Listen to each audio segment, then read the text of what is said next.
Good golf course. It's tough. It's visually intimidating. If you start missing it off the tee, you can get yourself in some pretty big trouble out here. So right now, Augusta National is witnessing something that hasn't been seen in over 2 decades. Rory McIlroy, RYOMG, is holding the largest 36-hole lead in Masters history. 12 under, 6 shots clear.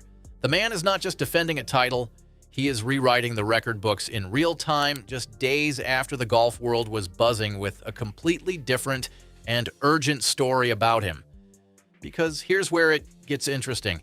Before fans arrived at Augusta, a story exploded across every golf corner of the internet.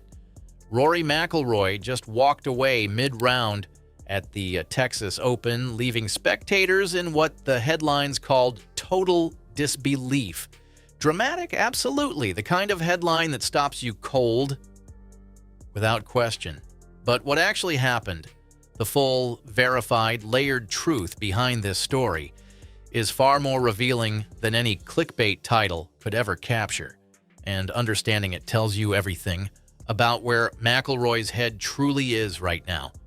If you're new here and you care about what's genuinely happening inside professional golf, not the noise, but the real story, hit that subscribe button.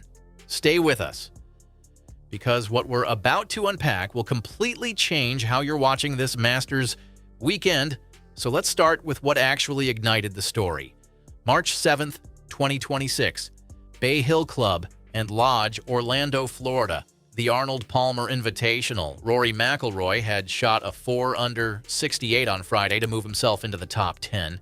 He arrived at the course Saturday morning for his pre-round warm-up, and that's where things went sideways. McIlroy typically hits a few putts before heading to the range, but this time he went straight to the practice tee, hit balls for a couple of minutes, and then made the call. He was seen leaving the practice range at Bay Hill roughly 30 minutes before his 12:55 p.m. tee time. He retreated to the locker room, gathered his belongings, exited through a back door, and drove himself out of the parking lot. In his statement, McIlroy said, "While warming up in the gym this morning, I felt a small twinge in my back. As I started hitting balls on the range before the round, it worsened and developed into muscle spasms in my lower back. Unfortunately, I'm not able to continue and have to withdraw." That is the withdrawal. That is the real story, not a dramatic mid-round walkout, not the Texas Open. A pre-round medical decision made on a Florida driving range. Measured, professional, and frankly, very Rory McIlroy. He told Golf Channel he potentially could have played through it, but with the Players' Championship the following week and the Masters a month away, the risk simply wasn't worth the reward. He was 9 shots behind the leader anyway. The calculation wasn't difficult. The decision, though, would carry consequences. Now, here's where this story gets genuinely tense. 2 days later, McIlroy texted Golf Channel's Todd Lewis, "The back is being a bit more stubborn than we thought, so I'm staying at home today and tomorrow to continue treatment in South Florida, with the hope to travel to Ponte Vedra on Wednesday at some point." Read that again. The defending Players' Championship champion, a man who had won at TPC Sawgrass the previous year in a playoff against J.J. Spawn, couldn't commit to being at his own title defense.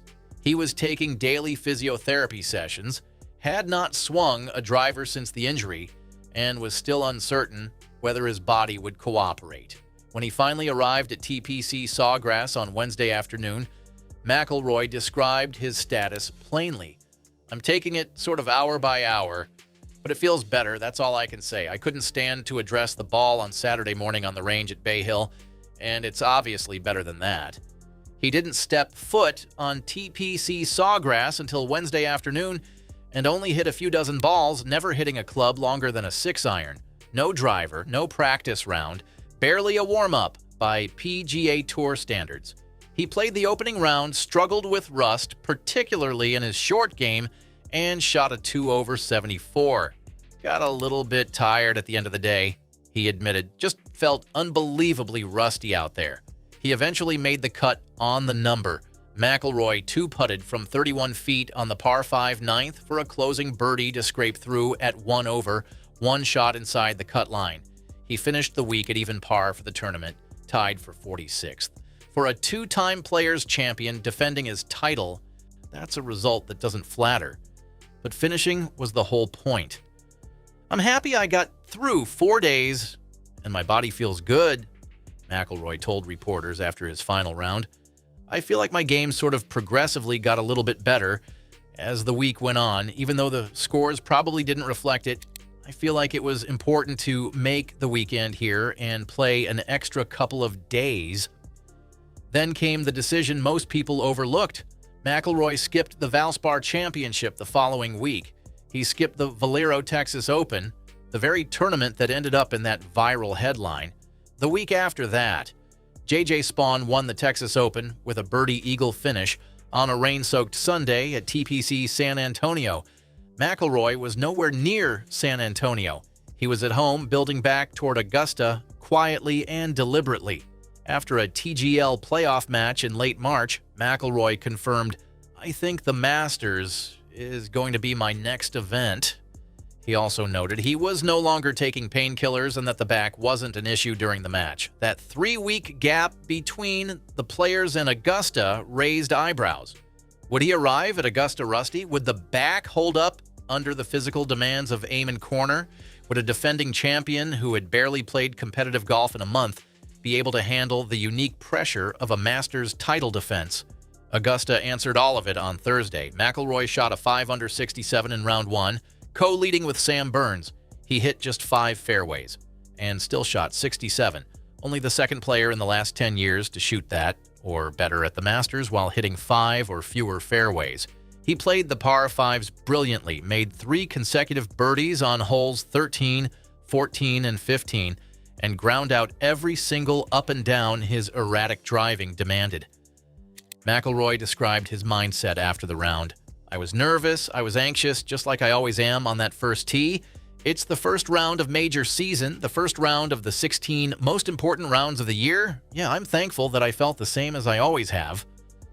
Then Friday arrived, and what happened next belongs in a different category entirely. McIlroy birdied 6 of his final 7 holes to shoot a round of the day 65. He moved to 12 under par, 6 shots clear of Patrick Reed and Sam Burns in second place. It is the largest 36-hole lead in Masters history, a tournament that has been played for 90 years. His 12 under is also 3 shots better than any defending champion has ever stood at this point in Masters history. Think about what that means in context. 5 weeks ago, this man could not address a golf ball without his lower back seizing up. He drove himself out of a parking lot in Orlando, spent days flat on a treatment table in South Florida, scraped through the Players Championship by the skin of his teeth, skipped 2 tournaments, and arrived at Augusta National, having barely played. He is now standing further ahead of the Masters field through 36 holes than anyone in the tournament's 9 decades of existence. Should McIlroy win on Sunday, he will become only the 4th player to successfully defend his Masters title, joining Jack Nicklaus, Nick Faldo, and Tiger Woods, the last to do it, back in 2002. That is the actual story, not a walkout, not disbelief at a tournament. He wasn't even entered in. The real story is a 36-year-old from Northern Ireland managing a serious physical setback across the most consequential 5 weeks of his season, and arriving at Augusta National in the form of his life. The headline got your attention. The truth, as it tends to do in this sport, turned out to be far more compelling. If you made it this far, you already know this channel is where golf gets told the right way, with full context, verified facts, and no shortcuts. Hit that like button if this gave you a better picture of what's actually unfolding at Augusta this weekend. Subscribe so you don't miss our Round 3 breakdown, because if Saturday's moving day brings anyone within range of McIlroy, that conversation is going to be worth having. Drop your prediction for Sunday's winner in the comments below and tell us whether you think McIlroy holds on. We read every single one.